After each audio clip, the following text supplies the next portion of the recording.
Assalamualaikum warahmatullahi wabarakatuh.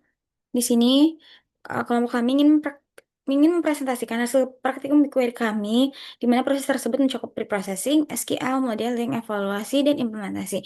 Sebelumnya, saya ingin memperkenalkan anggota kelompok saya yang beranggotakan. Yang pertama ada Muhammad Iqbal dengan NIM akhir 13, lalu ada saya sendiri, Dia Intan dengan NIM akhir 46, lalu ada Rena Novaria dengan NIM akhir 47, setelah itu ada Irena Cahya dengan NIM akhir 66. Masuk ke pembahasan pertama. Ada tujuan alur praktikum. Di sini berisi gambaran kerja end-to-end dimulai dari data mentah hingga hasil prediksinya. Di sini juga kami mengakses dataset publik COVID-19 Symptom Search di Google BigQuery, lalu membersihkan data tersebut melalui data preparation, dan menyiapkan tabel siap olah. Lalu melakukan eksplorasi SQL, training evaluasi, dan prediksi model regresi linearnya. Kami juga mereplikasikan alur serupa di Google Colab menggunakan Pandas dan Scikit-learn, lalu membandingkan karakter BigQuery ML dan Colab sebagai dua pendekatan analitik. Lalu dimulai dari tahap satu yaitu setup project dan dataset BigQuery. Di sini kami menyiapkan workspace serta memilih sumber data publiknya. Di project ini dibuat dan dipilih sebagai workspace agar proses analisis terorganisir. Dataset publik COVID-19 Symptom Search digunakan sebagai sumber data utama. Dan tabel Symptom Search Country Daily dipilih karena memuat metrik pencarian gejala harian lintas negara. Pada dataset ini juga sangat relevan untuk demonstrasi data, extraction, SQL, dan pemodelan sederhana. Next.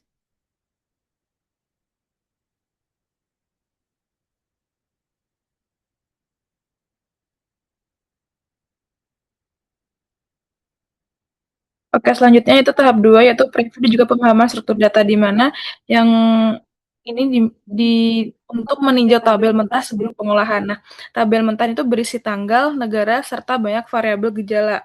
Dan preview dilakukan untuk memahami tipe kolom dan juga isi data awal. Dan pemeriksaan awal membantu menentukan kolom fitur dan juga target untuk model. Tahap ini tuh mengurangi resiko kesalahan saat preprocessing dan juga query SQL. Next. Selanjutnya masuk ke tahap preprocessing data di BigQuery, di mana pada tahap kali ini tuh mulai untuk pembersihan data dengan fitur data preparation. Data preparation digunakan untuk membersihkan data secara visual tanpa menulis SQL secara manual, dan juga nilai kosong atau missing value tidak valid diidentifikasi sebagai bagian dari quality check, lalu white space dan juga karakter tidak perlu dibersihkan agar datanya tetap konsisten, dan juga string kosong diubah menjadi null untuk memudahkan pemrosesan lanjutan. Lalu kolom tanggal distandarisasi menjadi tipe date menggunakan save case. Next. Lalu selanjutnya yaitu untuk menyimpan tabel siap olahnya, di mana untuk menjaga raw data tetap aman dan membuat dataset hasil preprocessingnya. Hasil perproses ini disimpan sebagai tabel baru agar data mentah tidak dirubah.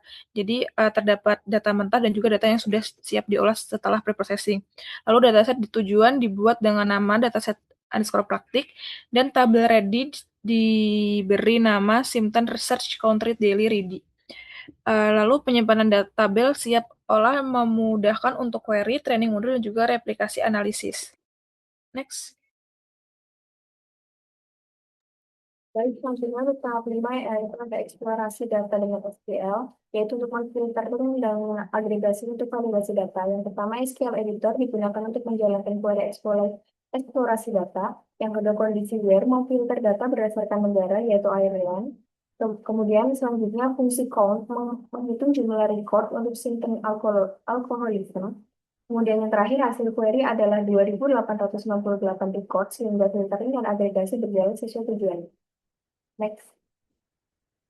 Pada tahap 6 yaitu training model regresi linear di BigQuery Machine Learning, yaitu untuk membuat model langsung dalam data warehouse-nya. Yang pertama, model dibuat menggunakan sintaks create or replace model di BigQuery Machine Learning. Yang kedua, algoritma yang digunakan adalah regresi linear.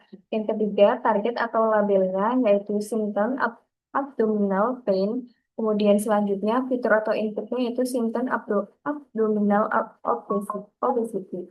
Kemudian yang terakhir klausa where is not null digunakan agar data kosong tidak mengganggu proses trainingnya. Next. Pada tahap 7, evaluasi model BigQuery Machine Learning untuk mengukur performa model dengan Machine Learning Evaluate. Yang pertama, fungsi machine learning evaluate ini digunakan untuk menghitung metrik error dan kualitas prediksinya. Yang kedua, MAE menunjukkan rata-rata selisih absolut antara nilai aktual dan prediksinya.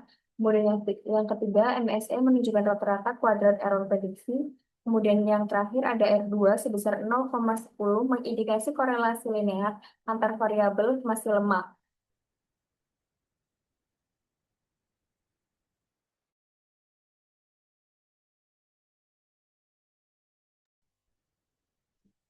Tahap 8, implementasi model BigQuery ML menggunakan ML Predict untuk menghasilkan nilai prediksi.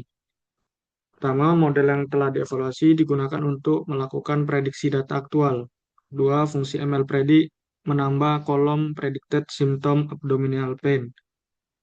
Tiga, nilai prediksi dibandingkan dengan nilai aktual untuk menilai selisih model. Dengan contoh, input abdominal obesity sekitar 3,19 menghasilkan prediksi abdominal pain sekitar 5,80.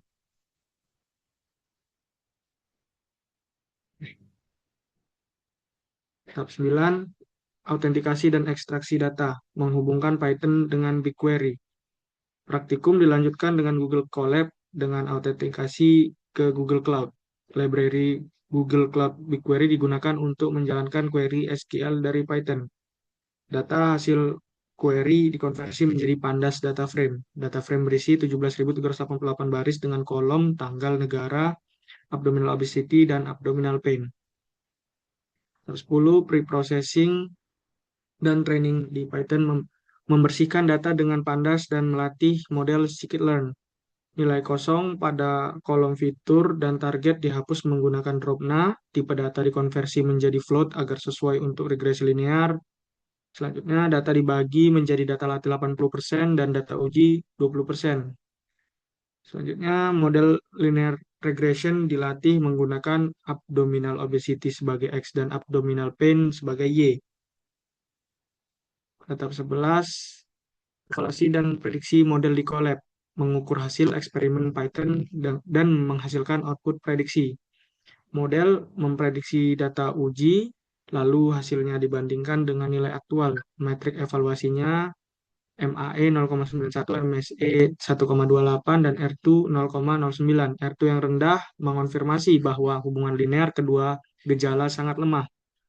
Selanjutnya, prediksi seluruh data disimpan ke kolom predicted symptom abdominal pain.